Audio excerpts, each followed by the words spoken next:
자, 오늘 계속해서 마태복음 22장. 오늘은 지난 본문 그대로 하면서 좀 더 다른 각도로 말씀 살펴보도록 하겠습니다. 마태복음 22장 본문 34절부터 40절 지난주와 같고요. 우리 읽기는 36절에서 38절까지만 36절에서 38절까지만 같이 읽겠습니다. 시작.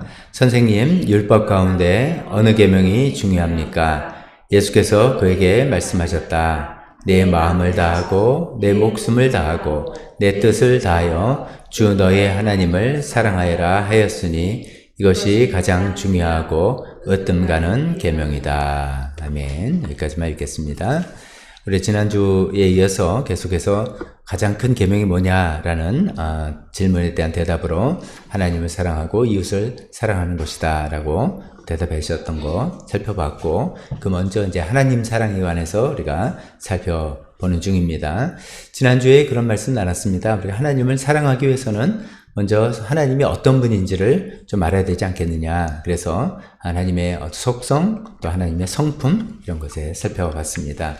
속성은 하나님의 본질적인 특성, 본질적인 특징으로서 피조물인 우리가 감히 담을 수는 없는 그런 특징을 갖고 있는 것들이라고 살펴봤죠. 그래서 자존성이라든지 무한성, 또 거룩성, 또 사랑, 삼일체의 사랑, 이런 거죠.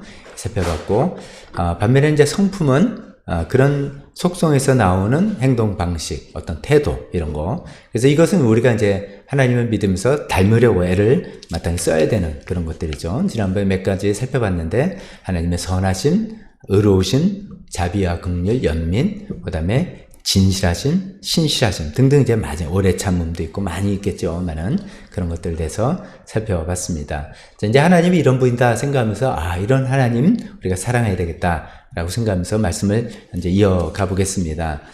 근데 이제 하나님을 이제 사랑한다. 오늘 제목은 이제 어떻게 사랑하나 이렇게 생각을 하고 있는데, 그 전에 또 한 가지 생각해 볼 것은 하나님께서 사랑을 요구하신다. 라고 생각해 보면, 우리 이제 워낙 많이 들었으니까 당연하고 그러려니 생각하지만, 이거는 한번 새로운 마음으로 보면은 굉장히 신기한 거고 굉장히 이상한 하나님이다. 이렇게 볼 수 있겠습니다. 왜냐하면 이제 비교 종교라고 그러죠. 다른 이제 종교, 다른 신들 이렇게 비교해 보면 사랑을 요구하는 신은 제가 알기로는 거의 없어요. 되게 이제 신은 인간에게 이제 그들의 신화라든지 어떤 창조 설화라든지, 그럼 인간을 만들고 인간에게 뭔가를 요구하는 게 있는 거예요. 희생 제물을 딱딱 정기적으로 바치라든지, 아니면 신전을 세우라든지 등등 이제 인간에게 무슨 요구 사항이 있어서 인간을 만들었다. 아니면 그런 가운데 신과 하나님, 사람과의 관계 이렇게 설정이 되는 건데, 하나님은 뜻밖의 그런 거 중요한 거는 하겠지만 사랑을 요구하신다는 거죠. 이 사랑은 굉장히 좀 다른 것이죠. 그래서 그런 사랑을 요구하시는, 그것이 가장 큰 계명이라고 하시는 하나님은 그래서 하나님 굉장히 인격적인 하나님이시고, 하나님 우리에게 인격적인 관계를 원하시는구나, 이렇게 우리가 생각해 볼 수가 있는 것이죠. 마치 이제 만약에 이제 어떤 우리가 희생 제물을 드리고 거기에 대한 응답으로 선물을 예를 들어 문제를 해결해주고 이렇게 하면 이거는 좀 약간 기브앤테이크죠. 기계적인 관계죠. 그리고 계산적인 관계라고 볼 수도 있겠죠. 그런 관계가 아니다는 거죠. 하나님은 그런 관계가 아니라 사랑의 관계라고 할 때는 우리가 늘 이제 그런 생각해 보잖아요. 사랑은 자발적인 선택권이 있을 때 형성되는 거죠. 내가 이 사람을 관계를 맺으려고 선택할 수도 있고 선택 안 할 수도 있는 그 선택권이 나한테 있을 때, 내가 또 그걸 자발적으로 선택할 때 맺어지는 게 사랑의 관계에 있는데, 하나님은 그걸 요구하신다는 거죠. 하나님 기본적으로 우리의 어떤 희생이라든지 열심이라든지 의무라든지 이런 걸 요구하는 게 가장 먼저가 아니라 사랑을 마음으로부터 우러나는, 그래서 우리가 자발적으로 하나님을 사랑하기로 선택하는 그것을 원하신다라고 할 때 참 놀라운 하나님이시다. 굉장히 인격적인 하나님이시다. 이렇게 생각해 볼 수가 있겠습니다. 근데 이제 사랑을 요구하시는 이상한 하나님이라 생각할 때 또 한 가지 더 생각해 볼 것은, 하나님이 이제 우리가 읽듯이 사랑하라 그랬는데 내 마음을 다하고 내 목숨을 다하고 내 뜻을 다하여 사랑하라는 거죠. 조건이 이제 그렇게 되는 것이죠. 그러면 이제 여기서 이제 우리가 오해하지 말아야 됩니다. 내 마음을 바쳐서, 내 목숨을 바쳐서가 아닙니다. 이렇게 목숨 내놓고 사랑하는 뜻이 아니라 그 모든 것을 다 하여서 사랑하다. 이런 것이죠. 그런 건데, 마음과 목숨과 뜻을 다 해서 사랑해라. 그러면, 야, 이거 좀 너무 지나친 요구가 아닌가. 이렇게 생각이 혹시 들 수가 있는데, 그것은 이제 성경 전체를 보면 그렇지 않다라는 것이죠. 왜 그러냐면, 하나님이 먼저 마음과 목숨과 뜻을 다하여 우리를 사랑하셨기 때문에 그런 것을 요구하시는 것이 마땅하다는 것이죠. 하나님이 먼저 마음과 목숨과 뜻을 다해 우리를 사랑했다는 것은 뭐 십자가에서 이제 예수님을 보내주시면서 분명히 다 보여주신 거죠. 먼저 마음과 목숨과 뜻을 다해서 사랑을 베풀었기 때문에 우리에게도 마음과 목숨과 뜻을 다한 사랑을 기대하시고 요구하시는 것은 어쩌면 당연하다 이런 것이죠. 제가 뭐 예를 들어서 이제 쉽게 생각하면 이렇게 말씀 한번 드려보겠습니다. 저는 이제 결혼한 지 32년 됐습니다. 근데 저희 아내를 그동안 한 번도 뭐 저희 아내 말고 다른 여자에게 제가 마음을 팔리거나 뭐 어떤 딴짓을 하거나 해본 적이 없어요. 그러면 이제 그렇게 생각할 때, 대단히 굉장히 내가 훌륭하고 대단하다 이렇게 생각합니까? 아니잖아요. 뭐 사실 결혼해서 한 부부로 살 때는 그 당연한 것이죠. 제 마음과 목숨과 뜻을 다하여 이 여인을 사랑하기로 마음을 먹고 결정한 거고, 또 저희 아내도 마음과 목숨과 뜻을 다해서 저를 남편으로 사랑하기로 우리가 마음 먹고 결혼하고 쭉 가는 것. 사랑은 그런 거다 이거죠. 그러니까 이게 마음과 목숨을 다 사랑하라니까 부담스러워 뭐 이렇게 꼭 그걸 다 내놔야 되냐 이렇게 생각하지만 하나님께서 먼저 우리를 그렇게 사랑하셨고, 사랑은 당연히 그런 것이다 라고 생각할 때 우리가 이거는 지나친 요구라든지 그게 아니라 너무 감사하다, 좋다 이렇게 오히려 생각할 수 있는 거라 볼 수 있겠습니다. 자, 그러면 이제 우리 오늘 더 주제는 어떻게 하나님을 마음과 목숨을 뜻 다하여 사랑할까, 어떻게 하나님을 내가 사랑할까, 이것을 한번 생각해 보려고 합니다. 제가 이제 그 생각하다 요번에 이제 그런 생각을 한번 새롭게 한번 요 연결을 시켜 보았습니다. 게리 채프먼이라는 분이 쓴 책이 이제 우리에 많이 알려져 있고 저도 몇 번 많이 인용했습니다. 5가지 사랑의 언어라는 책이 있습니다. 그 책의 이제 주장은 이거 굉장히 우리에게 도움이 되죠. 우리가 이제 다른 사람을 우리 사람끼리 사랑할 때 일단 이야기해 봅니다. 내가 저 사람 사랑해 라고 할 때 진짜 마음으로 당연히 사랑하지. 내 진정성 있지 라고 하지만 중요한 것은 내 마음과 진정성이 아니라 내 사랑이 상대방에게 어떻게 효과적으로 전달이 되느냐, 이게 굉장히 중요하다는 것이죠. 마음만 가지고는 안 된다는 것이죠. 내 마음을 효과적으로 사랑하는 마음이 전달돼야지 그 사람이 내 마음을 알고 또 서로 사랑을 주고받을 수 있다, 그런 이야기 아니겠습니까? 그런데 이제 문제는 사람마다 자기의 사랑을 표현하는 방식이 다르더라. 좀 다르 있더라. 그걸 이제 언어라고 이제 표현한 겁니다. 실제 언어, 말이 한 뜻이 아니라 표현 방식, 그거를 언어다라는 용어를 차용해서 쓴 것입니다. 그 사람마다 좀 사랑을 표현하는 방식이 마치 미국말, 한국말, 중국말 다르듯이 다른데 자기가 연구해 보니까 크게 5가지가 있더라는 거죠. 그래서 그 5가지가, 첫 번째는 인정하는 말. 나는 내가 저 사람을 참 사랑하면 내가 저 사람에 대해서 참 좋은 말을, 당신 최고야, 당신 멋있어, 당신밖에 없어, 뭐 이런 인정해주는 말, 그럼 그렇지, 뭐 이렇게 해주는 거예요. 이거는 뭐 부부, 자녀, 동료 누구나 다 마찬가지죠. 어떤 대상이라든지. 나는 인정하는 말, 그런 게 있고, 두 번째는 함께 보내는 시간. 난 누구를 사랑하면은, 좋아하면 저 사람과 그냥 시간 함께 보낸다. 근데 이제 함께 보내는 시간이 요즘 좀 이상해졌어요. 뭐 이게 저희만 해도 저희가 이제 주일 오후에 저희도 좀 쉬는 시간, 휴식 시간이 되지 않습니까? 예배 다 끝나고 뭐 성경 공부도 끝나고 대충 한 3시쯤이면 이제 끝나고 집에 가면은 이제 같이 신년이랑 저도 이제 맨날 아버님 댁에서 자니까 같이 식사할 날도 없어요. 얘도 이제 직장 살니까 이제 어떻게 보면 주일, 그것도 얘가 이제 약속 없으면 이제 같이 이제 우리 저녁 먹자. 그래서 이제 이른 저녁을 먹고 뭐 잠깐 이야기하고, 남자애 원래 이야기도 안 해요. 뭐 막 끄덕들어서 이야기 좀 하자. 좀 사정을 해야지 몇 마디 해주고 그래요. 그래서 그래도 이제 뭐 직장생활 어떻게 하는지 뭐 이야기도 좀 한 다음에 이제 각자 하면은 저희 3사람이 각자 휴대폰 들거나 텔레비 들거나 각자 그냥 지내는 거예요. 그래도 이제 함께 있는 거라고 이제 생각하는 거죠. 그러니까 이제 함께 있다는 것의 이제 정의가 굉장히 달라지긴 하지만 그래도 이제 중요한 건 뭐냐, 뭔가 질적인 시간, 우리가 이제 함께 연결되어 있는 시간을 보냈다. 요 시간을 말하는 겁니다. 그러니까 사랑하면 나는 시간 함께 보낸다. 이런 거 있고요. 두 번째. 세 번째는 내가 누굴 사랑하면 저 사람을 위해서 뭔가를 해준다. 이거죠. 봉사 혹은 서비스 이런 거죠. 그래서 사랑한 마음에서 내가 뭐 좀 해줄까? 뭐 이런 거는 당신을 사랑해. 이 표현이라는 거죠. 이 사람한테는. 그 다음에 네 번째 언어는 이거죠. 선물. 사랑하면은 저 사람에게 뭐 저 사람 좋아하는 거 아니면 내가 참 좋았다고 생각하는 거 이런 거를 선물로 해준다는 점. 뭐 기념일이라든지 기념이 아니라도 뭐 좋은 일 생겼으면 선물해 주는 거. 그냥 내 마음이야. 뭐 이렇게 하면서 아니면 그런 표현도 안 하죠. 말도 안 하고 그냥 툭 하나 던져주고 하면 저 사람 나를 사랑한다는 소리구나. 이런 거죠. 다섯 번째 언어는 이제 스킨십 그런 것이죠. 봉을 해준다든지 어루만져 준다든지 뭐 그런 것들 이야기죠. 이런 이제 다섯 가지 각각 종류에 따른 사랑의 언어를 통해서 사랑을 표현하더라 이런 것이죠. 그리고 또 이런 것을 받을 때 내가 저 사람한테 사랑받는다고 느낀다 이렇게 하는 것을 이제 이분이 연구한 게 굉장히 이제 보편적으로 지금 많이 우리가 받아들인 내용입니다. 근데 이제 한 가지 더 여기서 덧붙여서 이해할 것은 다섯 가지인데 사람을 이제 연구해 보니까 제1 언어가 있고 제2 언어가 있더라. 그러니까 한 가지만은 아니고 다섯 가지를 다 쓰는 것도 다 아니고 그 중에 제일 주로 쓰는 사랑의 언어가 있고 어떤 사람한테는 인정하는 말이 제일 1 언어고 그 다음에 선물이 제2 언어 뭐 이런 것처럼 1 언어, 2 언어 이런 것도 있더라 이런 내용입니다. 그래서 이제 이런 걸 저도 몇 차례 말씀도 드리기도 하고 우리가 많이 여기서 들어보셨을 겁니다. 근데 이번에 이제 말씀을 준비하다 보니까 이 게리 채플이라는 분이 이 다섯 가지 사랑의 언어 이게 이제 여기 아이디어를 시작해서 이제 책들을 많이 썼어요. 연계될 뭐 부모와 자식 간에 뭐 어쩌고 했는데 하나님의 다섯 가지 사랑의 언어 뭐 이런 책을 또 쓰셨어요.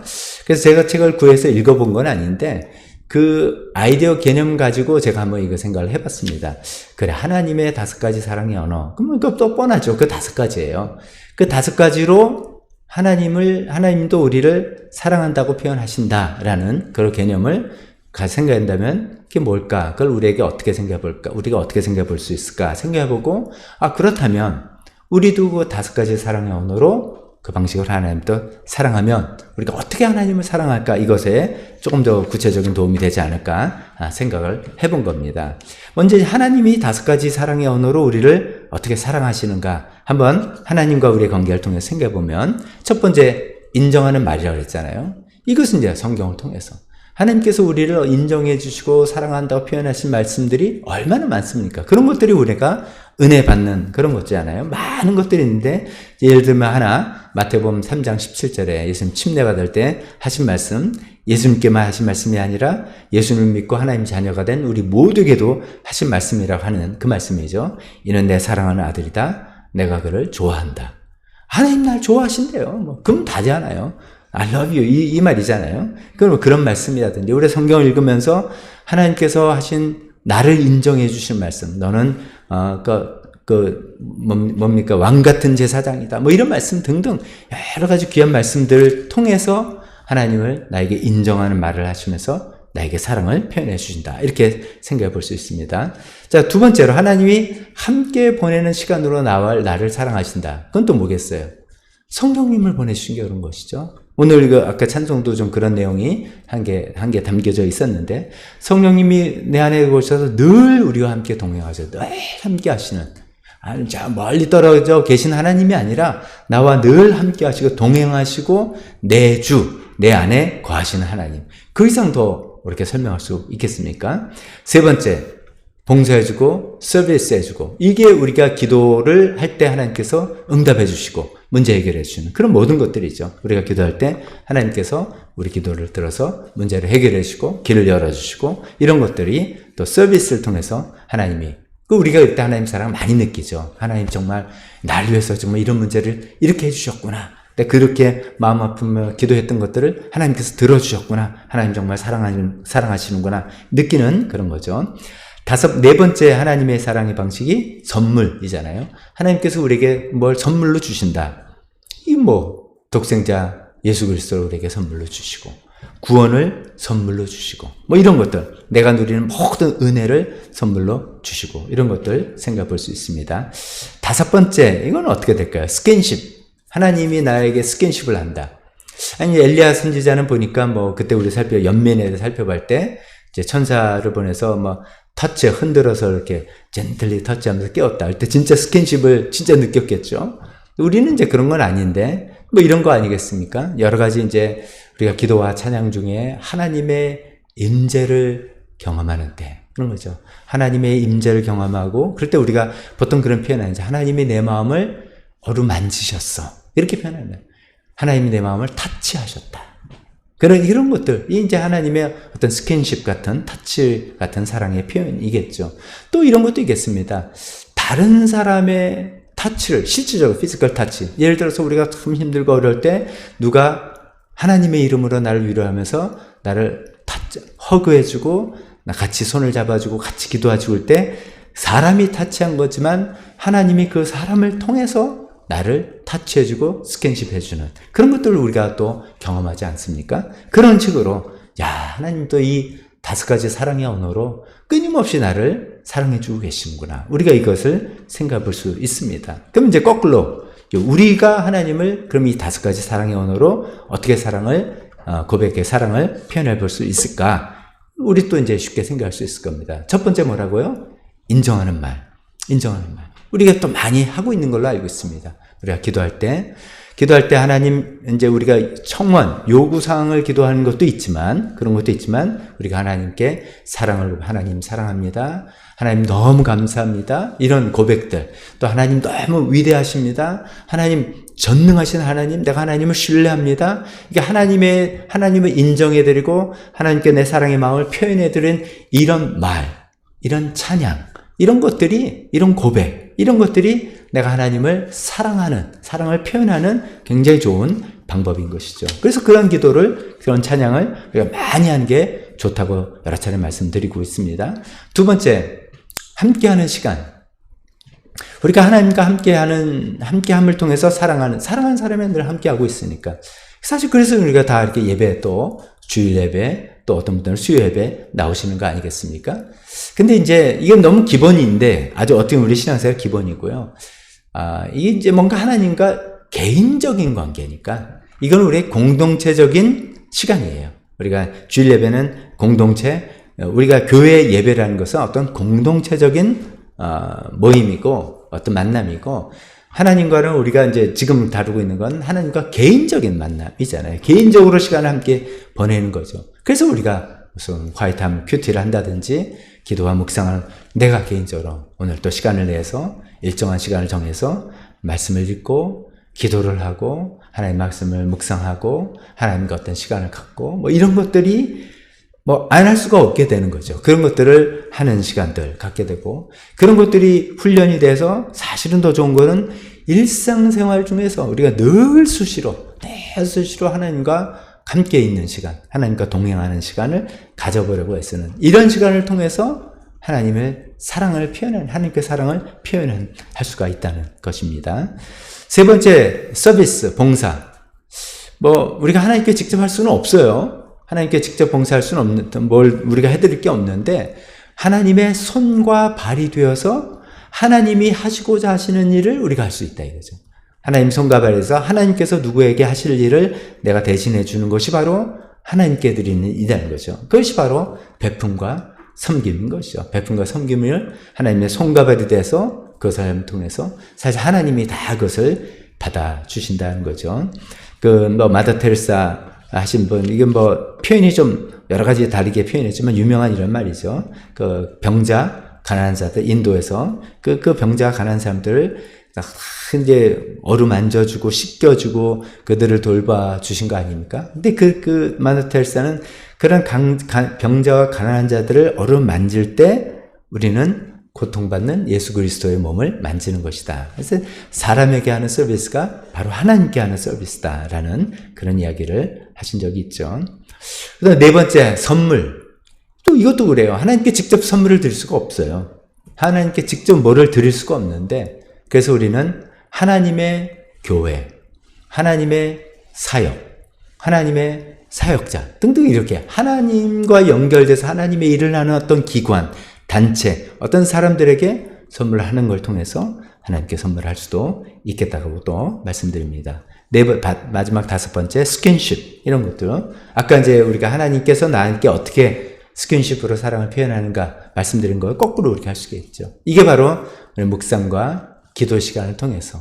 이게 뭐 내가 하나님을 터치하는 거라고 할 수는 없겠지만 그 시간을 통해서 우리가 하나님과 스킨십을 나누면서 하나님을 사랑할 수 있다라고 표현할 수 있겠습니다. 그래서 이런 5가지 한번 생각해 보면서 우리 대인 관계에서도 잘 활용해 보지만 하나님과 관계에서도 이렇게 한번 적용해 보면서 해보면 좋지 않을까. 인정하는 말, 함께 보내는 시간, 서비스, 선물, 그 다음에 스킨십, 이 5가지로 해보는 게 좋겠습니다. 근데 한두 가지 포인트만 더 말씀드려 본다면, 아까 이 5가지 사랑의 언어가 제1 언어가 있고 제2 언어가 사람들이 다 있더라. 그러니까 제일 가장 자기가 적극적으로 사랑을 표현하는 언어가 있고, 2번째 있고, 나는 요건 잘 아니야. 이런 것들이 있는 거를 좀 감안하면은 이 5가지 이제 인정하는 말부터 스킨십까지 가지고 내가 하나님을 사랑해야지라고 할 때 아마도 자연스럽게 내가 제일 많이 사랑하는 어떤 언어가 있을 겁니다.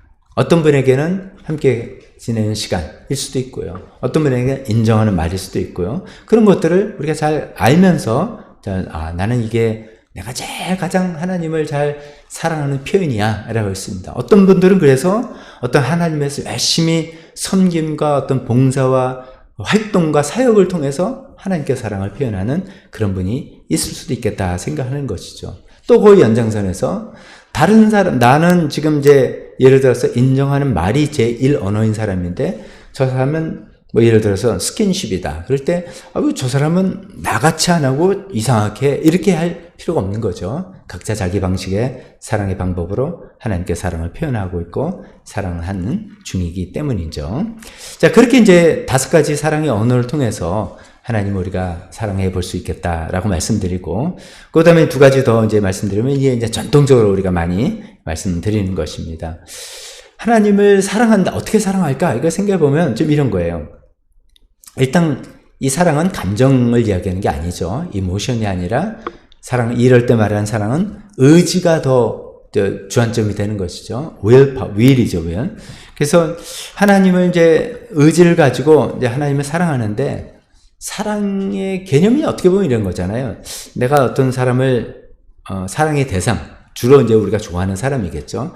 사랑의 대상을 삼으면 저 대상이 잘 되기를 바라는 마음이죠. 잘 되기를 바라는 마음이 있고 잘 되기 바라는 마음에서 뭔가를 해주려는 의지와 행동, 의지를 통해서 행동이 나오는 그런 걸 이제 사랑이라고 생각하세요. 저 사람 잘 되기를 바라고 그래서 내가 뭔가를 해주는 뭐 이런 거라고 본다면 하나님을 그 대상으로 생각해보면 이게 조금 이상해요. 하나님이 잘 되기를 바란다? 이거는 좀 말이 안 돼요. 하나님 이미 너무나 완벽하신 분이에요. 뭐 우리가 걱정할 필요 없어요. 또 하나님을 위해서 그럼 내가 뭔가를 해드린다? 그것도 필요가 없어요. 하나님이 이미 모든 것을 갖추고 있는 분이에요.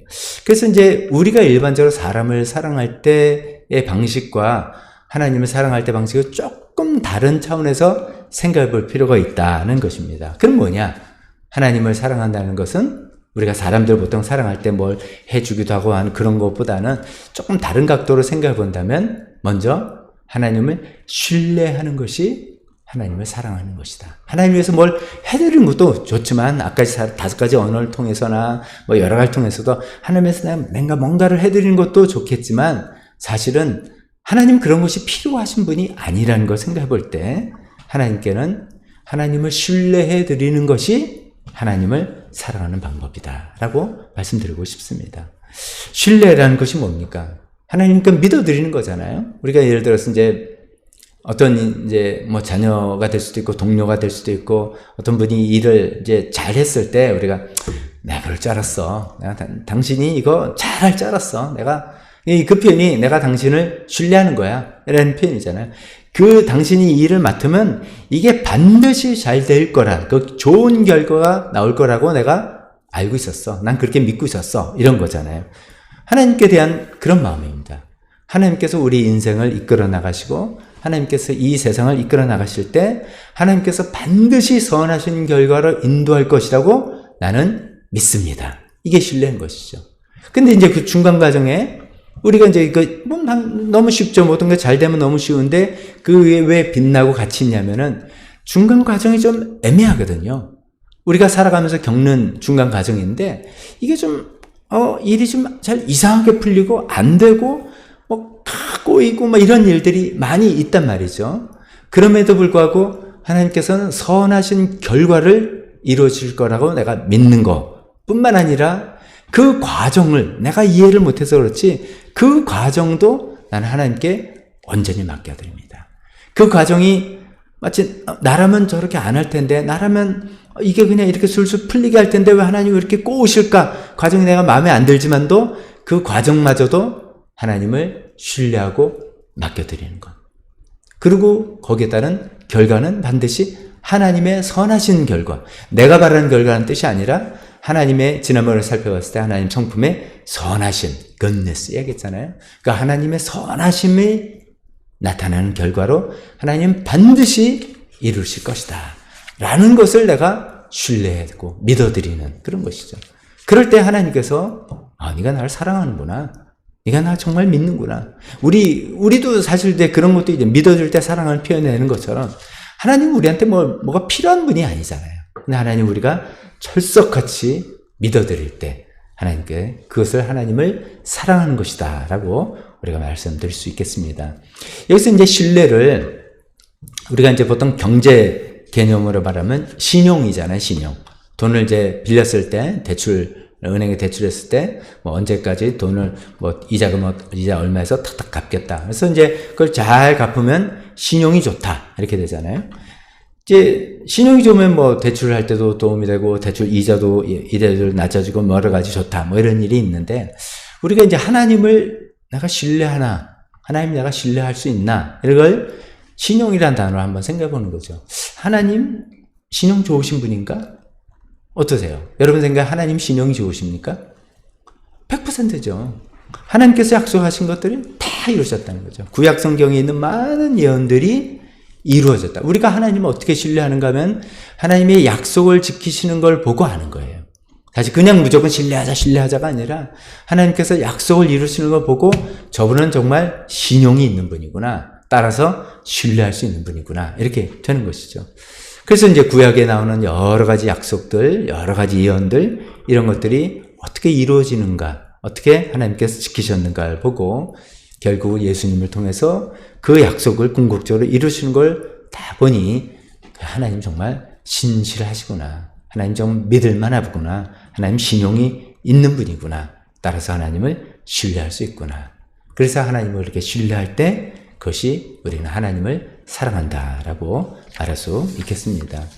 하나는 그런 차원에서 하나 더 말씀드리면 하나님이 순종하는 것이 하나님을 사랑하는 것입니다. 하나님을 순종하는 것. 제가 이제 이런 말씀 드린 것은 내가 하나님을 사랑해야지 하면 이제 내 마음이 좀 이렇게 누구를 보통 우리가 사랑할 때 좀 가슴이 또 뛰고 왜 보통 사랑 로맨틱한 사랑 있잖아요. 그런 거 아니라는 거죠. 그런 게 있을 수 있어요. 뭐 우리가 예수님 처음 믿을 때 뭐 그런 느낄 수 있는데 사랑은 그런 감정이 아니라 사랑은 의지란 말이죠. 특히나 하나님을 대상으로 사랑은 내가 뭘 베풀어주고 해주는 이런 게 아니라 첫 번째는 하나님을 신뢰할 때 하나님이 사랑하는 것이다 말씀드린 거. 두 번째 하나님 뜻을 순종할 때 그것이 하나님을 사랑하는 것이다 라고 말씀드릴 수 있다는 것입니다. 요한일서 5장 3절에 이런 말씀이 있습니다. 하나님을 사랑하는 것은 그 계명을 지키는 것입니다. 하나님의 계명은 무거운 짐이 아닙니다. 하나님을 사랑하는 걸 어떻게 하냐? 그 계명을 지키는 거 보고 안다. 이런 말씀이죠. 근데 그 계명을 지키는데 무거운 짐이라서 억지로 지는 그게 아니라 하나님 뜻을 즐겨 순종하는 것. 즐겨 순종하는 그 모습을 보고 저 사람 정말 하나님을 사랑하는구나 이렇게 알 수 있다는 것입니다. 그럼 이제 우리가 또 꼬리를 물고 나오는 질문은 어떤 계명입니까? 이렇게 나오죠. 어떤 계명을 순종하는 것을 말하는 겁니까? 라고 하는데 그것은 이제 다음 시간에 이웃사랑을 통해 나오는 거죠. 사실 하나님께서 바라시는 게 이웃사랑이죠. 나오는데 그 두 가지만 이야기한다면 하나는 십계명에 나오는 첫 번째 그거죠. 아무래도 나 외에 다른 신을 섬기지 말아라. 하나님께서 가장 중요하게 주시는 계명이죠.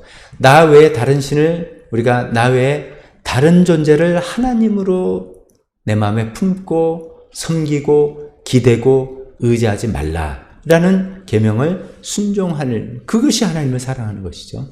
그 나 외에 다른 신을 섬기지 말라는 것이 우리 아까 살펴본 마음과 목숨과 뜻을 다하여 사랑하는 것하고 일맥상통한 말씀이라고 볼 수가 있겠습니다. 그 다음에 이제 두 번째로 생각한다면 이웃을 내 몸과 같이 사랑하라. 하나님께서 그 계명, 예수님도 이제 요한복음 13명에 내가 새 계명을 주노니 너희 서로 사랑하라 했던 그 말씀이 여기서 이제 연결이 되는 거죠. 그래서 두 번째는 이웃을 내 몸과 같이 사랑하라는 것이 가장 중요한 계명이라고 말씀하시는 것 나오죠. 그건 다음 시간에 일단 살펴보도록 하겠습니다. 오늘 말씀을 이제 정리해 보겠습니다.